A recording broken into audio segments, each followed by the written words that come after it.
Good morning, Michelle. Well, good morning, Maggie. Thanks so much for having me.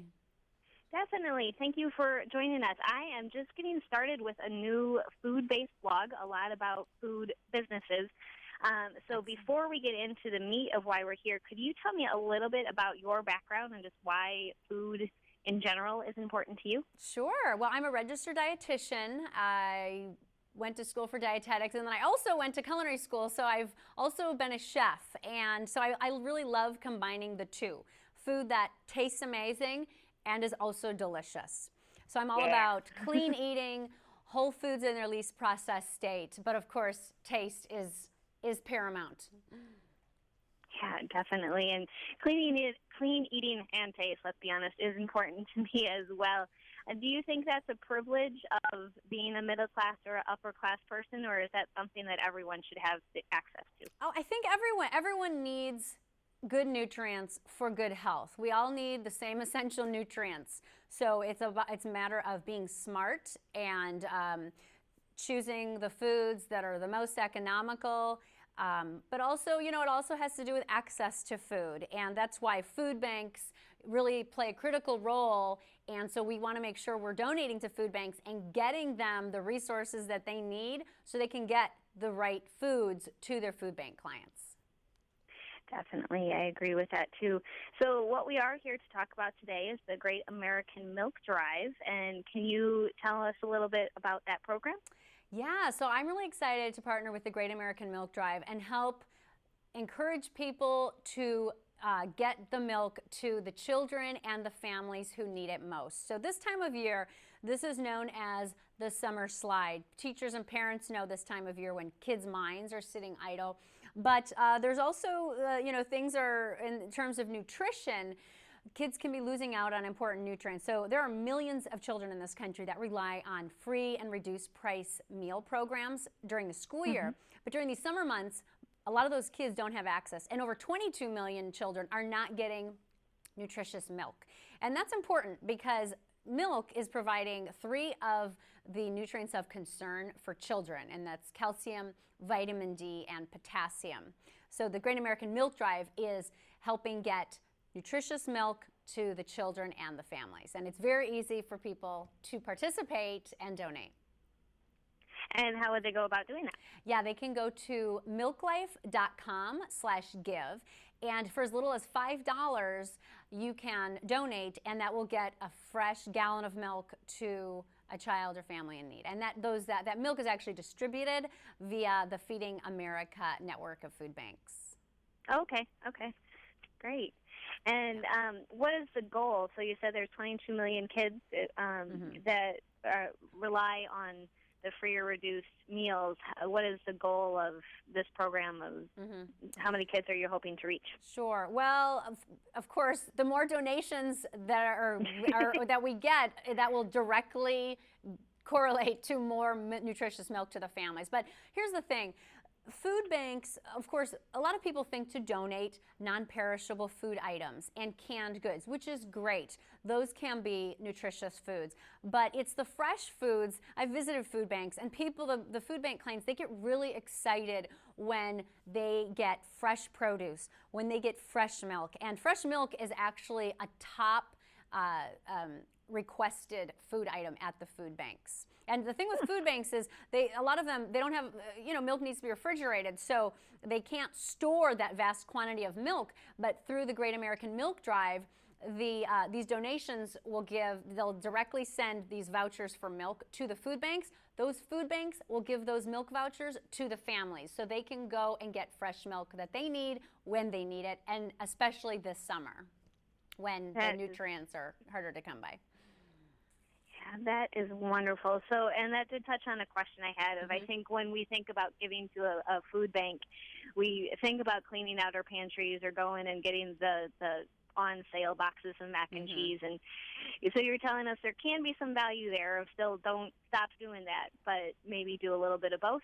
Absolutely. Yeah, most food banks, they'll have actually their top 10 requested items that are the non-perishables, knowing that people can deliver non-perishables. But I can tell you that whenever you can donate money to a food bank, they have more buying power. And through this program as well, donating that $5 to the Great American Milk Drive, you're going to get fresh milk to those people. It is really interesting that the money has more buying power with these folks or with these organizations, and of course that makes sense. So they can probably get a better deal than we can of just going to the grocery store. That's great. So, if was there a place, I believe you told us already, but where can we go online to get more information about the Milk Drive? Yeah, go to milklife.com/give. And it's very easy for people to enter the amount that they want to donate. As little as $5 will get a gallon of milk. Of course, the more milk that you'll be able to donate. And that milk is actually, based on the zip code that you enter, will actually get that milk to the community that you live in. So I think that's really great, because whenever you can support your local community and support those children in need in your area, that's a great thing. Definitely. I believe I read in your bio that you are a mom. I am. I have a 1-year-old and a 6-year-old. So both girls. And yes, yeah, so it's fun. It's all about, you really learn about, talk about learning how to market food to your kids, nutritious foods that they'll eat. But, they love, fortunately, they get a pretty balanced diet, but on the days that they like to pick and choose what they will and won't eat. I always feel good knowing my 1-year-old, if she's got a glass of milk on her high chair, I feel good knowing that no matter what else she's eating, she's got those great nutrients. My 6-year-old, she likes her cereal and her milk, but they're pretty good eaters. It's fun. That's a battle. I have a 15-month-old myself, so that's a battle I wrestle with every day too.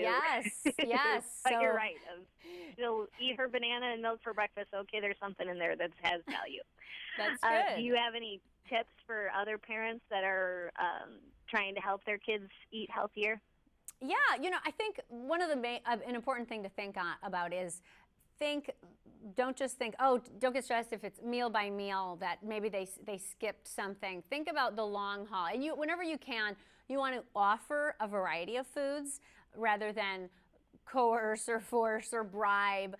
So just focus on a wide range of offerings. So this time of year, for example, with fruits, seasonal fruits are great. They're going to be more economical. They're going to probably have more nutrition. So this time of year, like my kids, for example, strawberries. The other day, I just bought strawberries for 99 cents at the store. But why? Because they're in season and they're in abundance. So strawberries are great. Stone fruit like peaches, but also bananas, oranges, apples. Those are really economical, and those provide great nutrition, getting them the nutrients that they need. When it comes to the grocery store, if you bring your kids along, or at least kind of let them have input on the types of foods, even giving them a choice between two things can make all the difference in the world. So if you can offer them a choice, that's going to probably help with intake. And then, of course, be a great role model, because believe it or not, they, as much as they may resist in other areas, they do look at what you're eating. And they see how your attitude is towards food, and they pick up on those things. So the better that you can eat as a parent and model those healthy behaviors, the more chance that those healthy habits will rub off on your children. Great. And it's the reason I find myself eating brownies at 10 o'clock at night after she's gone to bed, right? With my 1-year-old, we wait. I tell my 6-year-old, you cannot have ice cream until after the baby goes to bed. We are not giving ice cream, because she thinks she's an adult, my 1-year-old. Yeah. So the ice cream has to wait. 1-year-olds don't get to have ice cream every day. Not yet. Do you think that is... for parents that are using a food bank, do you think that's easier, more difficult, or the same struggle as someone who's going to a regular grocery store to help their kids eat, be interested in eating a nutritious meal? Sure. Well, I think it depends a lot on the availability. Of course, if they're having to rely on all packaged, non-perishable foods, sure, they're going to face challenges. They're going to face issues with variety. So the more that we can give them access to fresher foods and a larger variety of foods, the better. So whether that's fresh milk, whether that's, certain food banks even have fresh produce programs where via, depending on the area, depending on the community. So if you, like in Arizona, actually, you can donate citrus throughout the year because there's citrus everywhere. So that's a great way to get citrus to families. So I think the more we can encourage fresh foods in the food banks, the better. Because they want to have beautiful, colorful food as well that's also nourishing, as much as people that, shop at a regular grocery store. Definitely. Well, this has all been a great conversation and definitely something I'm passionate about. Sounds like you're passionate about, and we're going to get our readers to go to themilkdrive.com and give some money. And this was great. Thank you so much for talking with me this morning, Michelle. Thank you, Maggie. Thanks so much for having me. Have a good one. You too. Bye. Bye.